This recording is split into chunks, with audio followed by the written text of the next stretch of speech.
പ്രിയമുള്ളവരെ നമസ്കാരം. അസ്കർ ചിറമംഗലം യൂട്യൂബ് ചാനലിലേക്ക് സ്വാഗതം.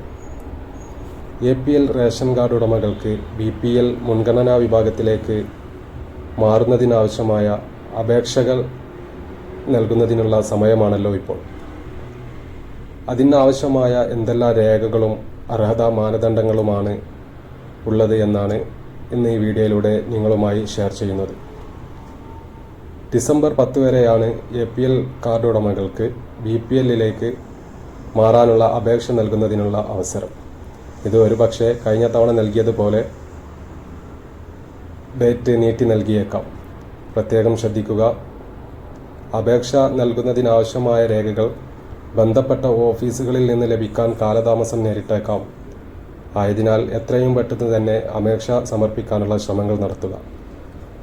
കഴിഞ്ഞ തവണ മുൻഗണനാ അപേക്ഷ നൽകിയവർക്കും അപേക്ഷ നൽകാവുന്നതാണ്. അപേക്ഷ നൽകാൻ യോഗ്യതയില്ലാത്തവർ ആരെല്ലാം എന്ന് നോക്കാം. സർക്കാർ പൊതുമേഖലാ സ്ഥാപനങ്ങളിൽ ജോലി ചെയ്യുന്നവർ, ആദായ നികുതി അടക്കുന്നവർ, സർവീസ് പെൻഷൻ വാങ്ങുന്നവർ, 4 അതിലധികമോ ചക്ര വാഹനമുള്ളവർ, ടാക്സി വാഹനങ്ങൾക്ക് ഇത് ബാധകമല്ല.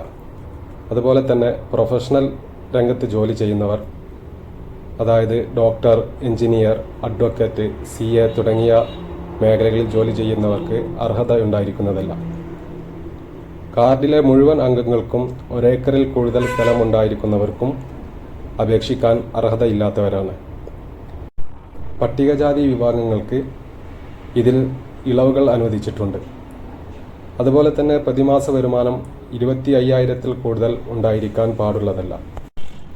ഈ പറഞ്ഞവരൊന്നും അപേക്ഷ സമർപ്പിക്കാൻ യോഗ്യതയുള്ളവരല്ല. അപേക്ഷ സമർപ്പിക്കാൻ യോഗ്യതയുള്ളവർ ആരെല്ലാം എന്ന് നോക്കാം. ആശ്രയ പദ്ധതിയിൽ ഉൾപ്പെട്ടവർ, ആദിവാസികൾ, ക്യാൻസർ രോഗികൾ, അവയവമാറ്റം നടത്തിയവർ, ഡയാലിസിസ് രോഗികൾ, HIV ബാധിതർ, ഓട്ടിസം ബാധിച്ചവർ, 100% പകർച്ചവ്യാധി പിടിപെട്ടവർ, വിധവയായ സ്ത്രീകൾ എന്നിവർക്കും ബന്ധപ്പെട്ട രേഖകൾ സമർപ്പിച്ച് അപേക്ഷ നൽകാവുന്നതാണ്. 2009-ൽ BPL സർവേയിൽ ഉൾപ്പെട്ടവർക്കും അപേക്ഷ നൽകാവുന്നതാണ്. വീടും സ്ഥലവും ഇല്ലാത്തവർ ബന്ധപ്പെട്ട രേഖകൾ സമർപ്പിച്ച് അപേക്ഷ നൽകാം. സർക്കാർ ഭവന പദ്ധതി വഴി വീട് ലഭിച്ചവർക്കും അപേക്ഷ നൽകാം. ബന്ധപ്പെട്ട ഓഫീസിൽ നിന്ന് രേഖകൾ വാങ്ങി അപേക്ഷയോടൊപ്പം സമർപ്പിക്കേണ്ടതാണ്. അപേക്ഷ സമർപ്പിക്കുമ്പോൾ നൽകേണ്ട രേഖകൾ, അതായത് അപ്ലോഡ് ചെയ്യേണ്ട രേഖകൾ എന്തെല്ലാമാണെന്ന് നമുക്ക് നോക്കാം. BPL കാർഡിന് അർഹരാണ് എന്ന് തെളിയിക്കുന്ന പഞ്ചായത്ത്, കോർപ്പറേഷൻ, മുനിസിപ്പാലിറ്റി എന്നിവിടങ്ങളിലെ സെക്രട്ടറിമാർ നൽകുന്ന സമ്മതപത്രം.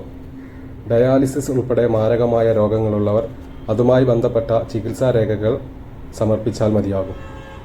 SC/ST വിഭാഗം അത് തെളിയിക്കുന്ന തഹസിൽദാർ നൽകുന്ന കമ്മ്യൂണിറ്റി സർട്ടിഫിക്കറ്റ് നൽകേണ്ടതുണ്ട്. ഗൃഹനാഥ വിധവയാണ് എങ്കിൽ വില്ലേജ് ഓഫീസർ നൽകുന്ന നോൺ റീമാരേജ് സർട്ടിഫിക്കറ്റ് സമർപ്പിക്കേണ്ടതാണ്.